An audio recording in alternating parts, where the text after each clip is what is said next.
Professor Weasley, you wanted to see me? I did. We haven't had a chance to speak since I know you were quite close with Professor Fig. Hogwarts won't be the same without him. No, it won't. But I can assure you that he would want us to press on, and that he would rest easy knowing that the future of the wizarding world is in hands like yours. Thank you, Professor. You've had quite a year, both inside and outside of Hogwarts. I've heard all sorts of rumors. You've ridden a graphorn, befriended a goblin, rescued hippogriffs, even helped Mr. Ollivander track down a family wand. How did you... It's harder to keep secrets around here than one might suspect. I'm just glad you found such a good friend in Mr. Sallow. I believe it's been a difficult year for him. He was lucky to have you. Thank you, Professor. No need to discuss it further. What I would like to discuss is your wizard's field guide. Oh boy. May I see it? Of course.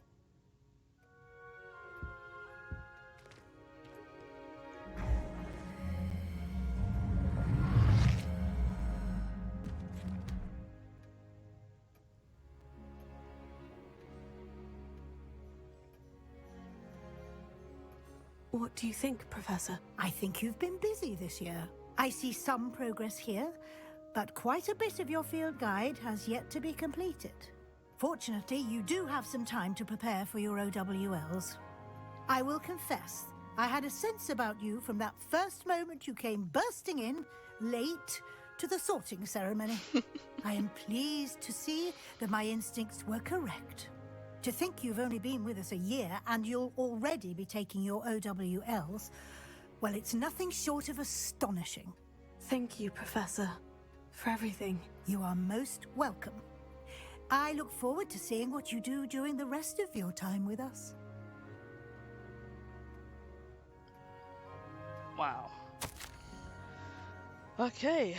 Dear Professor Weasley, thank you for your owl. I am overjoyed to hear that this most recent crop of 7th years includes a number of students who may be both interested and well suited for a career at the Ministry. Okay, of course their owl will provide confirmation of the latter, but equally invaluable to our recruitment process is your opinion.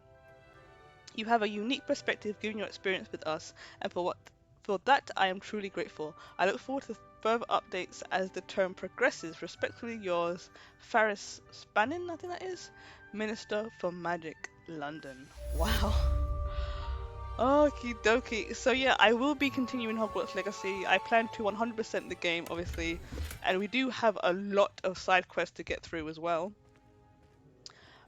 So yeah, I was gonna live stream it, but I kind of feel like it would be much better for me to just complete the side quests off camera, and then maybe complete the Merlin trials and all that stuff in a live stream, maybe. Okay, so let's see what we're going to do now. Okay, so I do want to finish the Sebastian Stallo stuff as well. Oh wow, end of year feast. They had to get to level 34. All right. Okay, do we have any more talent points? Let's see. Oh wow, 53%, that's not bad, you know. Still, okay.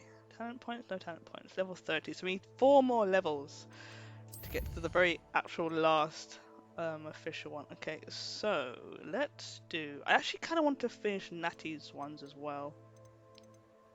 So yeah, we're just going to do the side quest. Unfortunately, I was playing off camera and I completed a side quest which kind of told the backstory of how Ranrock became the way he was, and basically he wanted to see dragons. He went into, I think it was a poacher's den he went into, and he wanted to see the dragons. He was there, a wizard dropped his wand on the floor, and Ranrock wanted to help the wizard, so he picked up the wizard's wand and tried to give it back to him, and as he gave it back to him, the wizard turned around in absolute anger and beat Ranrock half to death, which is why he hates wizards so much. So knowing all of that, it kind of makes sense for him to kind of be as angry and as vengeful as he was. You know, so I can't blame him, but at the same time, it's kind of like, do you really have to damage all wizards kind to get what you want? And I don't think that's completely necessary. And talk about dragons, I wonder if we should do this one first. Actually no, let's go and talk to Anai actually, because, and Natty, seeing as we've defeated Rookwood, we might as well, right?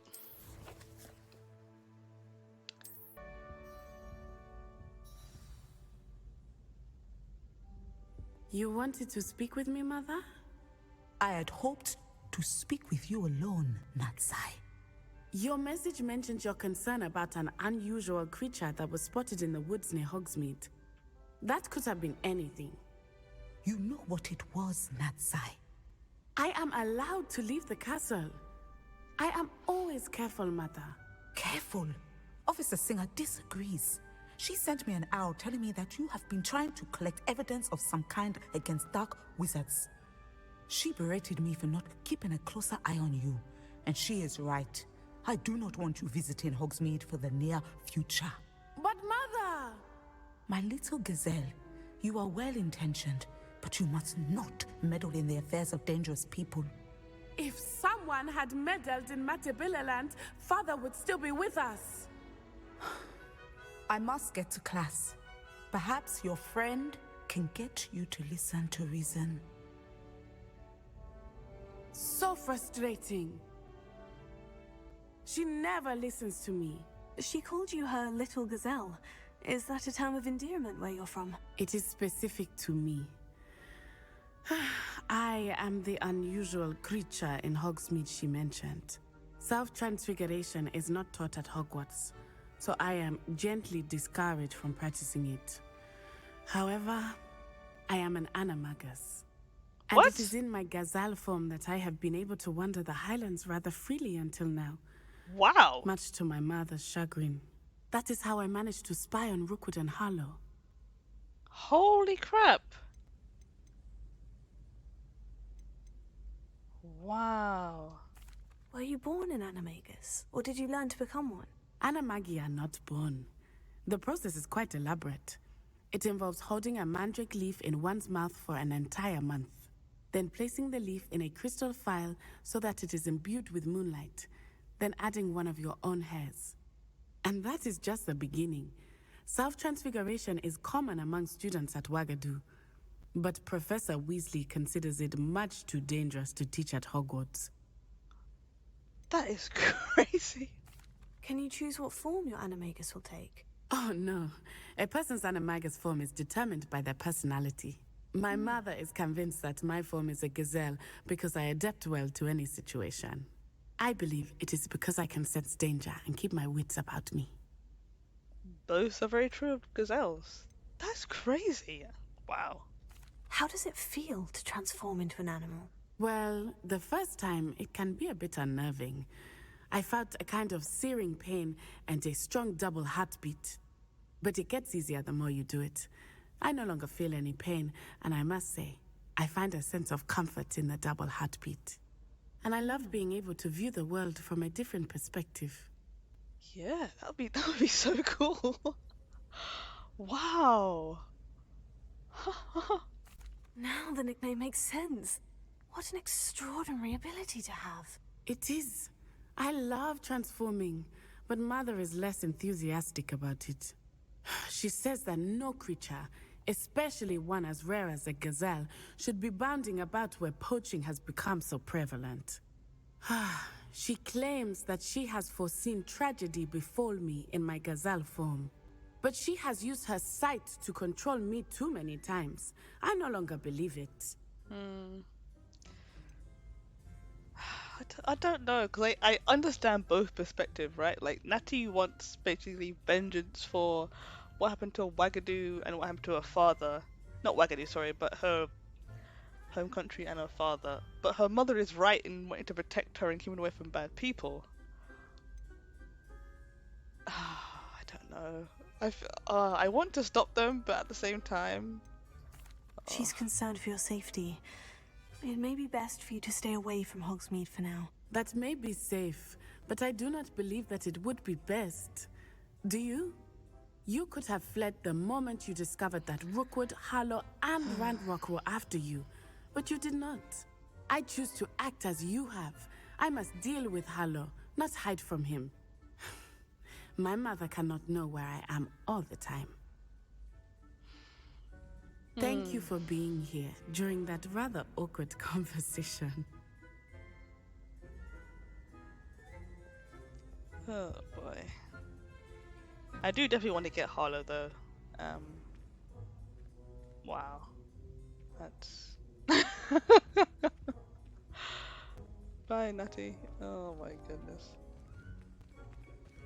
Do we have to go outside to talk to her mother, maybe? Let's try that.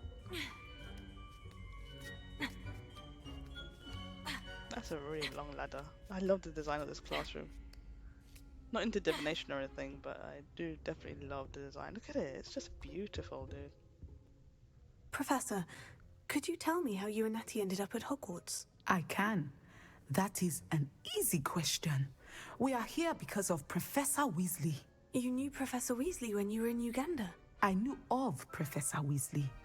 As you may or may not be aware, Professor Weasley's work once took her around the globe. Without providing detail that is not mine to share, I can say that she was well known in our wizarding community for, well, sharing magical knowledge between countries. Professor Weasley seems quite knowledgeable, so I'm not surprised to hear that she'd do that sort of thing. Indeed. Although I suspect there is much about each of your professors that would surprise and impress you. Such exchanges of information, ministry sanctioned or not, have occurred for centuries. It was an African sorcerer, in fact, who shared the unlocking charm with a certain wizard from London. A thief, rather unfortunately. I see. But back to your original question. Professor Weasley had heard of my work and life in Matabeleland and my time teaching at Ouagadougou. She was deputy headmistress at Hogwarts by then, and when the position of divination professor became available, she contacted me. Her timing was perfect. I had just foreseen a change in Nat's size and my circumstances and knew that we needed to leave Uganda. Natsai was as ready as I was for a new adventure. So, off we went. Natty has spoken of your move. She was quite kind to me my first day here, in Charms. That sounds like Natsai. I'm glad she has found a friend in you. Now, I must return to my work. As I've told Natsai, do be careful. I had a vision earlier this year of her with a friend, flying on winged beasts.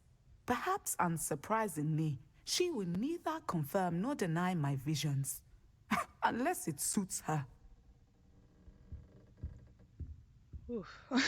That's a lot, dude. Like, I don't know, should you be spying on your daughter?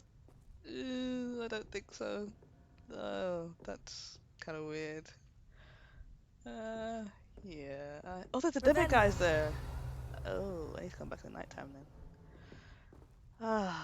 Alright, so now we're going to visit the two broomsticks and see our friend Poppy and have a little debriefing of what went down during our poacher excursion. Wish I had the courage to go into the forest.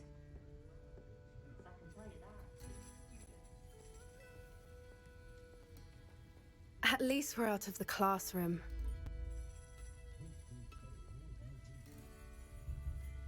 This is a change of pace from our last outing. Don't remind me. The thought of that tent still makes my blood boil. I've been thinking about those poor dragons in the fighting ring, the collars they were wearing. I don't think the dragon we set free was wearing a collar, but we should check. And if we can find her, we can return her egg. Yeah. That's a good idea. We need to see this through. I'll start looking into it right away. I'll let you know when I have news of her location. Oh, is that it? Oh. I'll say it again.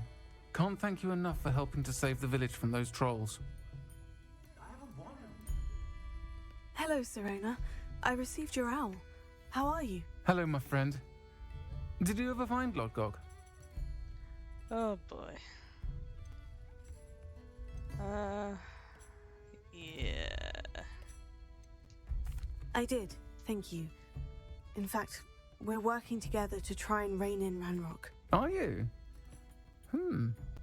I suspected you and he would get along. Perhaps best I don't know details of your plans. And I shall refrain from telling you to be careful yet again. But I hope you will be. I Of course. Your owl mentioned you're needing my help with something. I do. I thought you might be just the person to do a favour for my friend Dorothy Sprottle in Upper Hogsfield. I don't believe I've met Mrs. Sprottle. She's lovely. Her late husband Aidan was a friend of my father's. In fact, I'd stay with Dot and Aidan the summers I waited tables here as a student. I've seen her a few times since Aidan passed, but the pub's been so busy lately, I've not been as attentive as I'd have liked. I wonder if you might pop in and see her. She may need some help collecting ingredients for her supply of Wiggenweld potion. And you could retrieve something of mine in the process. A box, full of old letters and such.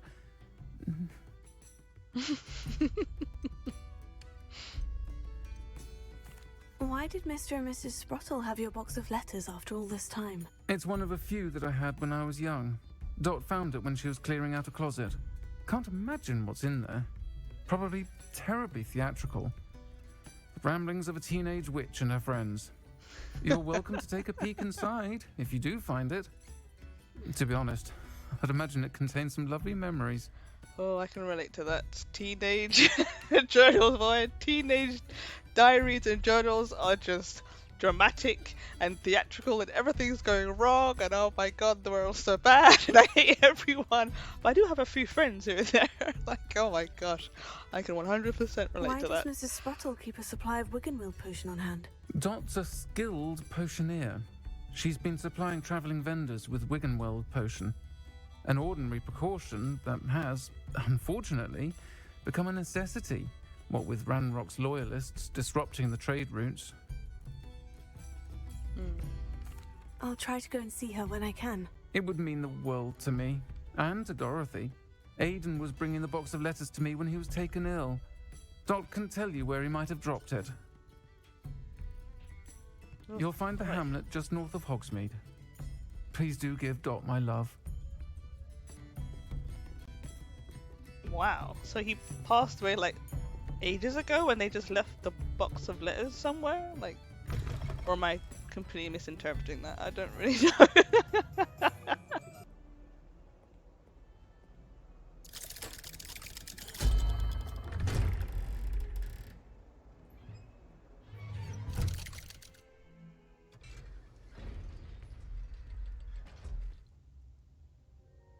I think that Isadora was down here practicing her magic and taking students' pain away, like, and collecting it in a repository. Just, that's absolutely insane. You'll never believe what I've learned. What did you discover in the spellbook we found in the scriptorium? Salazar Slytherin's spellbook was a little difficult to interpret, but fascinating. Evidently, he encouraged teaching dark magic at Hogwarts. Neither the Imperious Curse nor the Killing Curse was unforgivable during his time. He believed students should be prepared to use dark magic when necessary, not to fear it. That's why we had to use Crucio to gain access to the scriptorium. He didn't want his knowledge shared with anyone who was afraid of the power of dark magic. Huh. I didn't use it, so... It was hard to do, but casting Crucio was our only option. And I'm glad we did it, because in the spellbook I also found something else. References to a lost relic, which, from what I can tell, grants the holder the power to reverse dark magic curses. And you think this relic might be able to save Anne? Precisely. I plan to search for this relic, but I don't think we should tell anyone. Especially Ominous. He wouldn't understand. I think we should tell him, to be honest. We need to tell him. He's the reason we found the book, and he deserves to know what you've learned. Yeah. You've seen how he frets about the dark arts. I promise I'll tell him when I found the relic. When I know more, I shall send an owl. And don't feel sorry for Ominous. Keeping this to ourselves for now is for his own good. I'll decide what's for my own good. Ominous, we were just about to get some air. Care to join? Stop lying to the guy, You're dude. a liar, Sebastian. Stop lying I to heard him. everything. You swore you'd never engage in anything to do with dark magic again. No, I didn't. I said I understood you wanting that. I'd never swear to give up on finding a cure for Anne. You don't know when to stop, do you? No. I know when not to stop. Leave this alone, Ominous. I'll be on my way. Oops, sorry. I Yeah. am not letting this go. He just... it's so Ominous, frustrating. Sebastian meant well. I appreciate you telling Sebastian not to keep this from me, but going after that relic is not a good idea. Sebastian doesn't even realize it, but he's as irresponsible and reckless now as his parents were years ago. It's why they died. How did they die? I don't even know what happened to her. Yeah. I knew his parents died, but I never heard what happened. Mr. and Mrs. Sallow were professors. Spent nearly every waking moment in the cellar library. Noses buried in books. Anne and Sebastian were upstairs when it happened. They heard a sudden crash and ran downstairs, but it was too late. Their parents had crumpled to the floor. A defect with the lamp in the cellar caused the room to fill with an undetectable toxin. Sebastian and Anne were helpless. They had no magic yet. What a horrible story. It is. That's why I can't understand Sebastian's recklessness. I've practically lost Anne. I cannot lose Sebastian too. Please avoid anything to do with that spellbook. Yeah. Some references Sebastian mentioned in the book do worry me. I'm glad you understand. I hope Sebastian pursues this no further. But if you think he might, please let me know. It would mean a lot. I don't really understand though. So they were doing something with magic that went wrong? And then their lamp basically like killed them? I need to watch that back again and do that again. I'm so confused by what just happened. We should speak with Mr. Bickle's friends. I believe I can sneak away without drawing my mother's eye. Meet me near Hogsmeade, and we will devise a plan. Okay.